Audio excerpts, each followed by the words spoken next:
आज मैं आपको हमारे भारत की आजादी के लिए लड़ने वाली मात्र 15 साल की एक छोटी सी लड़की की सच्ची कहानी सुनाऊंगा, जिसको बहुत ही कम लोग जानते हैं। ये बात है सरस्वती राजमनी जी की। ये हमारे भारत की सबसे पहली फीमेल जासूस है। उनका जन्म 11 जनवरी 1927 में बर्मा में हुआ था, यानी कि अभी का म्यांमार। राजमनी जी के पिता बहुत बड़े बिजनेसमैन थे। उनके पिताजी के पास सोने की खदानें भी थी। बर्मा में टॉप रिचेस्ट फैमिली में उनके परिवार का नाम था। सुभाष चंद्र बोस का भाषण उन्होंने बर्मा में सुना और उससे प्रेरित होकर राजमनी जी ने अपने सारे गहने दे दिए, जिससे आजादी मिलने में वो सहायता कर सके।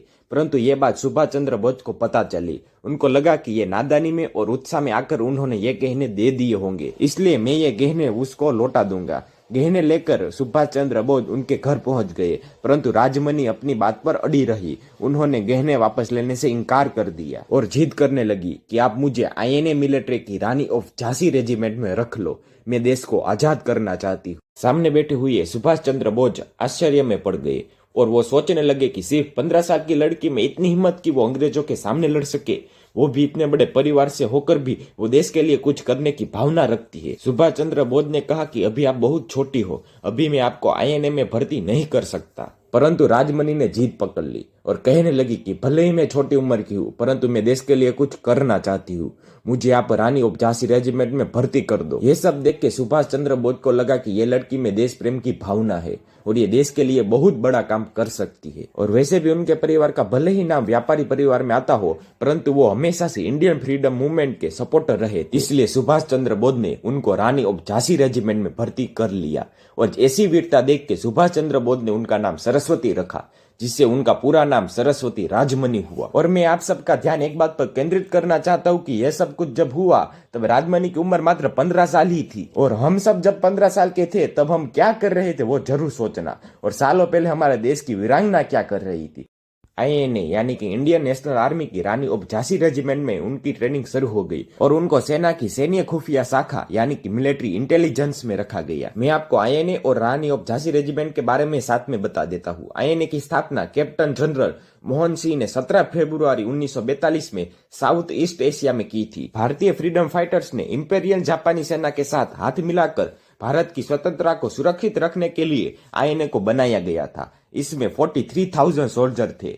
Subhash Chandra Bose commander in chief थे मोहन सिंह के साथ। और इसी मिलिट्री की एक रेजिमेंट थी रानी ऑफ झांसी रेजिमेंट। ये रेजिमेंट की स्थापना 12 जून 1943 में सुभाष चंद्र बोस के द्वारा की गई थी। जैसा कि नाम से ही प्रतीत होता है कि झांसी की रानी यानी कि लक्ष्मीबाई के ऊपर ये रेजिमेंट का नाम रखा गया है। जिस तरह से रानी लक्ष्मीबाई अकेले अंग्रेजों के सामने लड़े थे, वैसे ये रेजिमेंट में महिलाएं साथ मिलकर अंग्रेजों के सामने लड़े और भारत में से ब्रिटिश हुकूमत को उखाड़ फेंके। इसलिए ये रेजिमेंट को बनाया गया था। ये रेजिमेंट में 1000 महिलाएं थी। राजमनी जी को कोलकाता में स्थित ब्रिटिशरों के सैन्य अड्डे में जासूस के रूप में भेजा गया था। वहां पर उनको लड़का बनाकर लड़के के पहरवेश में भेजा गया।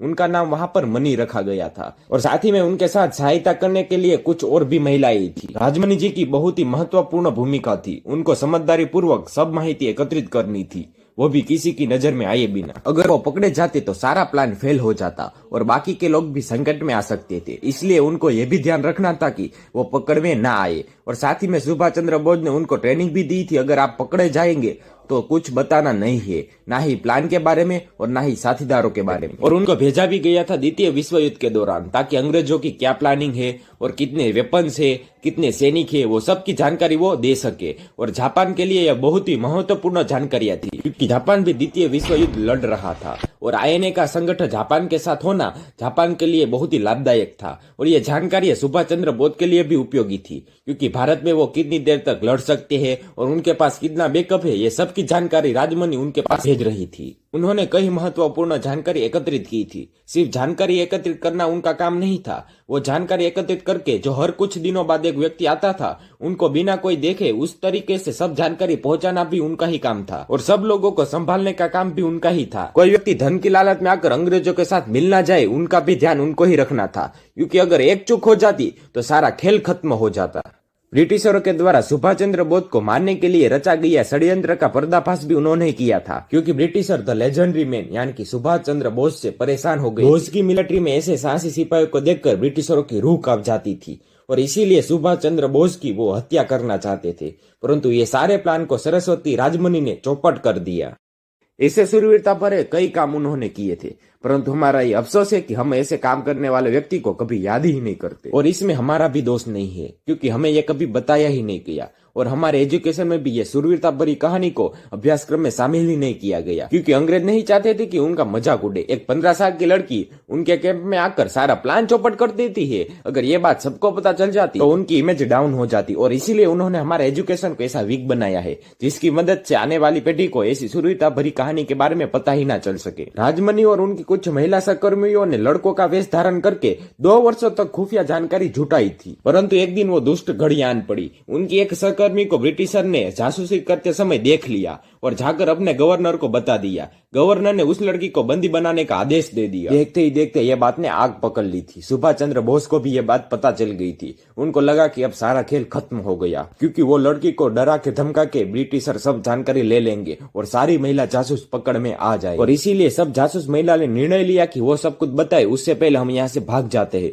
परंतु जब ये बात सरस्वती राजमनी को पता चली तो उन्होंने जाने से इनकार कर दिया। उन्होंने कहा कि मैं वो लड़की को बचाने जाऊंगी, हम आए थे भी साथ और जाएंगे भी साथ। वो तुरंत योजना बनाने लगी। उनका दिमाग नदियों के पानी से भी ज्यादा गति से दौड़ने लगा और उन्होंने एक योजना सोच भी ली। अब बारी थी उसको करने की। राजमनी जी ने सबसे पहले डांसर यानी कि नर्तकी का रूप धारण किया। फिर बहुत ही कम लोगों की नजर में आकर वो डांसर के जैसा व्यवहार करके ब्रिटिशर के कैंप में अंदर घुस गए। वहां पर उन्होंने ब्रिटिशरों की आपसी बातचीत और वहां का माहौल देखकर वो लड़की को राजमनी जी ढूंढने लगे। कई देर तक ढूंढने के बाद वो महिला जासूस मिल गई। राजमनी जी तुरंत उनके पास गए और उनको पूछा कि तुम ठीक हो? तो वो महिला ने सामने जवाब दिया, हाँ मैं ठीक हूँ।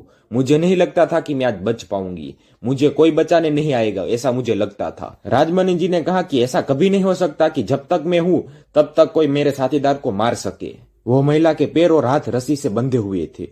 वो रस्सी से उनके पैर और हाथ को छुड़ाकर वो जब जाने ही वाले थे तब एक ब्रिटिश सिपाही ने उनको देख लिया। वो सिपाही के पास राइफल थी। वो राइफल से उसने शूट कर दिया और गोली जाकर राजमनी के पैर में लग गई, परंतु वो फिर भी नहीं रुके। पैर में गोली लगने के बावजूद भी वो वहां से भागने में सफल रहे। 2 वर्षों तक उन्होंने जासूसी की थी और एक भी महिला को ब्रिटिशरों के हाथ में आने नहीं दिया था। द्वितीय विश्व युद्ध के बाद नेताजी ने आईएनए को भंग कर दिया था, तब उनका काम समाप्त हो गया। द्वितीय विश्व युद्ध के बाद राजमनी जी के परिवार ने सोने की खदानें सहित अपनी सारी संपत्ति दे दी थी और भारत लौट आए थे। एक समाचार पत्र ने बताया था कि वो चेन्नई में रह रही थी और सिर्फ स्वतंत्रता सेना की पेंशन पर वो निर्भर थी। उनकी आर्थिक स्थिति अच्छी नहीं थी, वो गुजारा करने में भी संघर्ष कर रही थी। उन्होंने तमिलनाडु राज्य सरकार से मदद की अपील भी की थी और तब की तमिलनाडु की मुख्यमंत्री जयललिता जी ने 5 लाख रुपए और एक रेंट फ्री घर की व्यवस्था प्रदान की। और एक चौंकावनार बात बताऊं मैं आपको, सरस्वती राजमनी जी की डेथ 13 जनवरी 2018 में हुई थी। जी हाँ, कुछ सालों पहले ही चेन्नई में मृत्यु पामे थे वो, परंतु फिर भी उनके बारे में कई लोगों को नहीं पता। सरस्वती राजमनी जी का जीवन किसी भी बॉलीवुड की फिल्म की तरह है। उनका जन्म एक धनिक परिवार में होता है और मात्र 15 साल की उम्र में नेताजी के भाषण से प्रभावित होकर वो देश के लिए कई काम करते हैं, अपना सब कुछ दे देते हैं, परंतु फिर भी जिंदगी के आखिरी साल उनको आर्थिक संकट में काटने पड़ते हैं। तो ये थी शौर्यता भरी सरस्वती राजमनी जी की सच्ची कहानी।